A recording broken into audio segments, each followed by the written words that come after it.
Hello again for this week's, I would call it a fireside chat, but it's more like a space heater chat. Um, the contemplative in the city check in.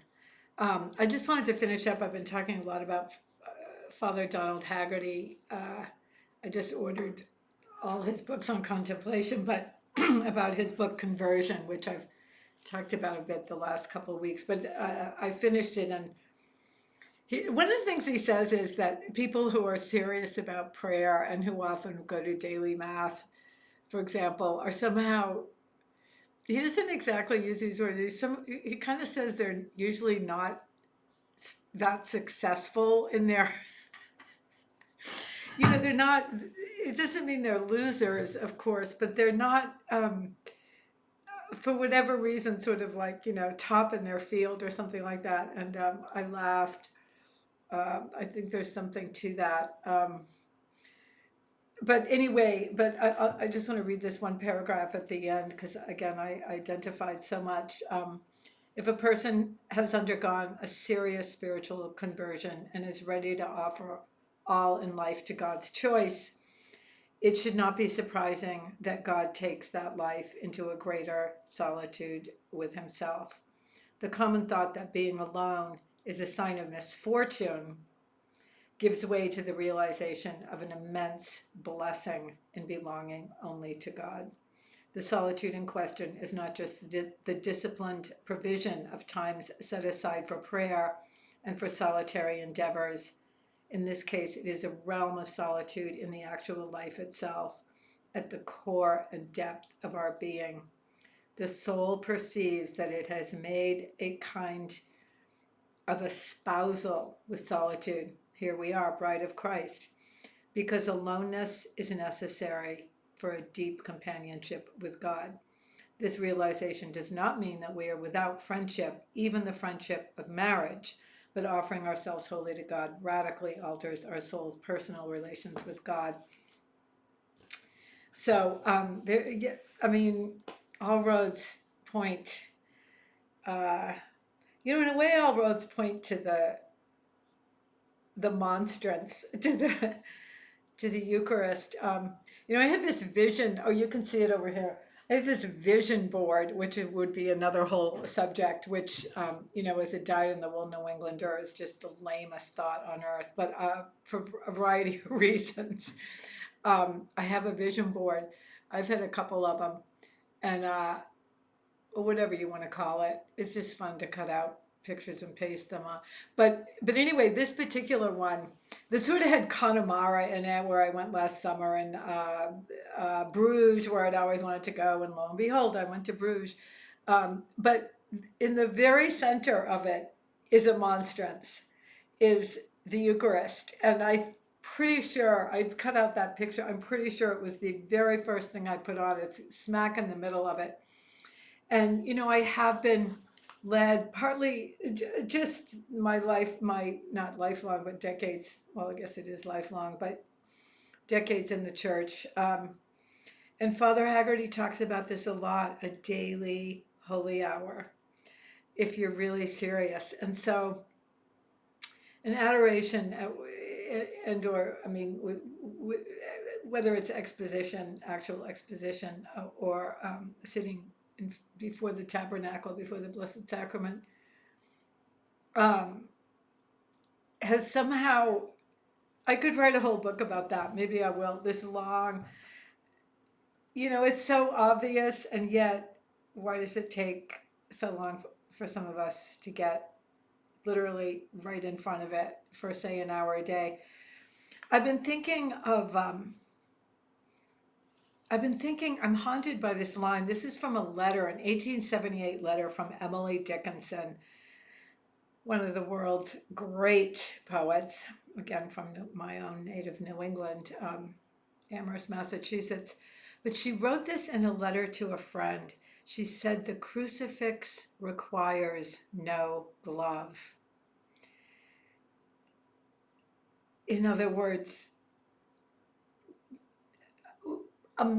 astonishingly, we are allowed to approach the crucifix with no glove, with no intervening, just in his nakedness, in our nakedness. And there's so much that's a whole deep reflection. You know, Flannery O'Connor has this great story: you can't be any poorer than dead. The poorer you are, the more people are able to approach you. I mean, think of a homeless person. They're just out there. People can step over you, kick you, ignore you. I think of my late friend Dennis. Dennis was a great figure in recovery. Well, just a great human being. He was in a wheelchair. He'd been shot when he was 18 years old, I think. Uh, was a quadriplegic, and he would, you know, and people can approach you, like people could approach him, and you can't get away either when you're either in a wheelchair or nailed to a cross. I mean, you know, he could wheel away if he wanted to, but he was exposed in a way, and willingly made himself vulnerable. It's very, he was just a great figure. It's very funny, but the point is this poverty, and I think the poorer we make ourselves, the more the more you make yourselves available to people, you are vulnerable, you're exposed, nutty people can approach you, um, and do. People who want way too much more than you're able to give, people whose problems are so intransigent and entangled you couldn't begin to untangle them or even do anything that seems of any help. But I'm thinking, as far as the crucifix requires no glove, I keep thinking too of this friend of mine. He was a friend from my youth, you know, from high school.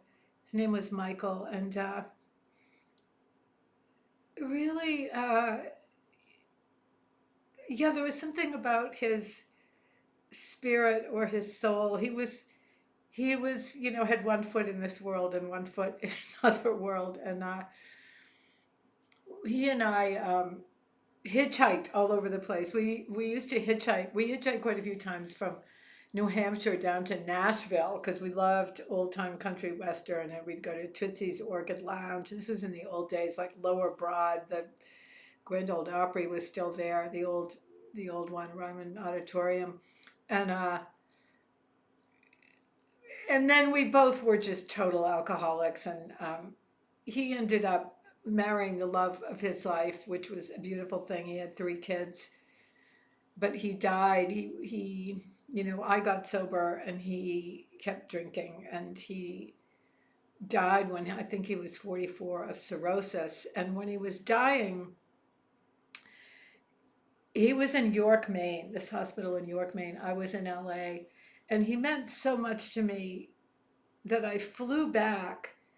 I mean, he was way past, he was kind of incoherent. I mean, he was really in his on his last legs. But I flew back because, and this was before I became a Catholic too. I'm pretty sure. Yeah, it was. But I somehow knew. I just had this whole thing about like that you bring your body and put it in the same space, kind of as the other person. And I flew back, um, and this afternoon is just enshrined in my memory. I took a red eye. I was totally wiped out. I was staying at my parents' house. They were still alive. Um, and I drove, and it was snowing. And I drove to the hospital, and I was completely exhausted. And I walked in, and you know, was sentient enough to recognize me or made some sound. Oh, yeah. He tried to get up. He wanted to leave. He had these little construction boots, and he made some motion. He couldn't really talk, but he obviously was like wanted to get out of there. And I was like, "No, Michael, I can't. No, you can't go outside. It's snowing, and you're sick, you know." So he laid in his bed, and I just sat in the chair by his bed, and just with the snow outside and the snow on the branches of the trees, and just it was one of the holiest moments of my life, or interludes, Because, when someone's dying, there is nothing more to be said or to be done. And in a way, that's a great release. You can relax in a strange way. And so he fell asleep and I fell asleep. And and that's it, and I think of it because that is how I feel at adoration. I've just, the crucifix requires no glove. And that's all I want to do is just sit with Christ, love him, let him do in me whatever he needs to do. I don't have to think about it or help him or figure out what that needs. I don't even know. I don't have no idea what needs to be done, but I know he does. And so this incredible peace. I mean, it's not like that every second, of course, because as it says in the parable of the sower today, it's Wednesday, as I record this, January 24th. The thorns came up and worldly anxieties and the lure of riches, whatever that might mean to you, and cravings for other things. And you just pray for those things to be removed, all of them.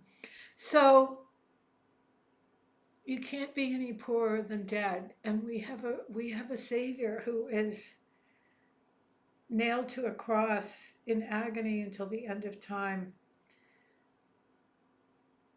And resurrected, but also dead. And so, I mean, Flannery O'Connor just captured the weirdness and the sort of almost tragic comedy of it.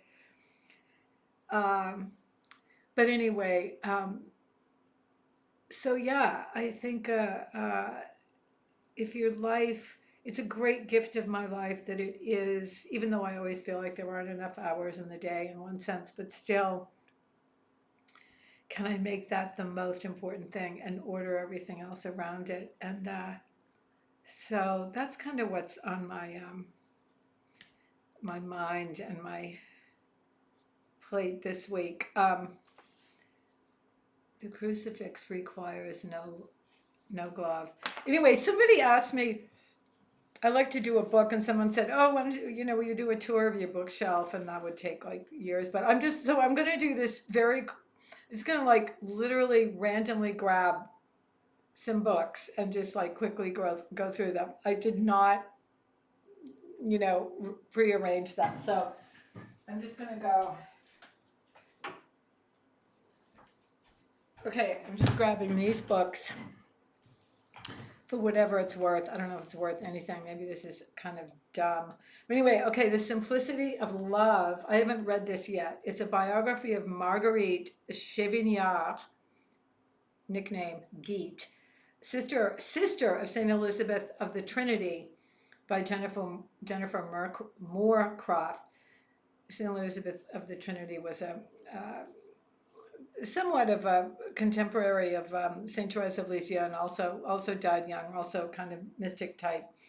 But anyway, I'm going to write a piece about St. Elizabeth of the Trinity's lesser known sister, who I guess also had some kind of sanctity. So that's on my bookshelf to read, as is this book, The Church in the Flesh, by Ida Frederique Gorez. You may know Ida Gorez. She wrote a fantastic book about Therese of Lisieux called The Hidden Face. She's super smart, learned, I think born in Germany, maybe lived in Austria. But she wrote this great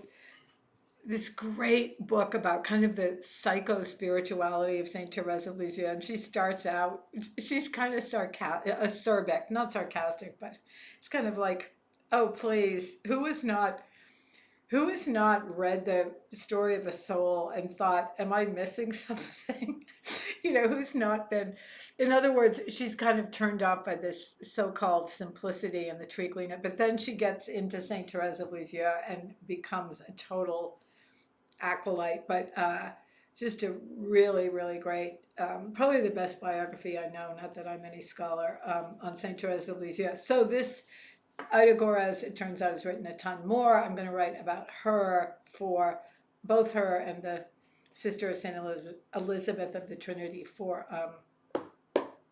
Magnificat, for my credible witness. So just a hint of the work that goes into the 500-word column each month. Obviously a huge gift to me. Okay, here's a memoir, another autobiography, Elizabeth Goudge, Goudge. It's called The Joy of the Snow. Elizabeth Goudge wrote a ton of books. She was British, um, kind of early 1900s-ish, I think. So this is her memoir. A reader um, has recommended, is a huge Elizabeth Goudge fan, and keeps recommending this book, The Rosemary Tree, which is maybe her best known book, which I have not yet read. It's got a Christ-centered type of feel to it. And this book was actually, I come across a lot of books like this. It's kind of, a kind of lesser known writer, and then they'll write their memoir, and I'm completely entranced by it. It's just a lot of stuff about, she's had a governess, and just about family life in those days, and the toast over the fireplace and the hot chocolate. And so anyway, I enjoyed it. The Joy of the Snow. This is a book, wonderful book that I've written about, and I just got to meet Zena Hitz, who's kind of, yeah, somewhat well known. She wrote this book, Lost in Thought. She wrote another book, The Religious Life. She may have more than that. She came by and visited with me because she was traveling cross country. But Lost in Thought is, the subtitle is The Hidden Pleasures of an Intellectual Life. It's a wonderful book about the value of this kind of life that probably, if you're watching this, you may be inclined to read, as because anyone who would care what was on someone else's bookshelf, you're either that kind, you're either bored stiff, or you're like, oh, I want to know every book.